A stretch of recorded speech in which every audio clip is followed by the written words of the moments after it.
Good morning. இன்றைக்கி நம்ம Tuesday நடந்த ஹேப்பனிங்ஸ் தான் பார்க்க போகிறோம். நம்ம வெயிட் செக் பண்ணும்போது 77.1 இருந்துச்சு. சாட்டர்டே ஒரு மினி விலாகில் காட்டியிருந்தேன் 78.6 இருந்துச்சு. கிட்டத்தட்ட 10 டேஸ் ஆச்சு நான் ஒர்க் அவுட் பண்ண ஆரம்பித்து. அதில் 2.9 கேஜி கிட்ட நான் வந்து குறைச்சிருக்கேன். ரொம்ப சீக்கிரமாக வெயிட் லாஸ் பண்ணணும் அப்படின்னு ஒன்றும் நான் விரும்பலை.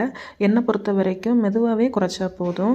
100 டேஸ் சேலஞ்சு, 300 டேஸ் சேலஞ்சு இதுக்கெல்லாம் எனக்கு இஷ்டமே இல்லை. லைஃப் லாங் என்னோடய ரொட்டீன் இப்படியே போனால் போதும் அப்படின்னு நான் எதிர்பார்க்குறேன். சப்போஸ் என்னோடய வெயிட் வந்து ஒரு 60-65 கேஜி அந்த ரேஞ்சிலலாம் வந்துச்சுனாலும் அந்த வெயிட்டே நான் வந்து மேனேஜ் பண்ணி கொண்டு போகணும். அதுக்கு முக்கியமாக நான் பண்ண வேண்டியது என்னுடைய லைஃப் ஸ்டைலை நான் மாற்றணும்.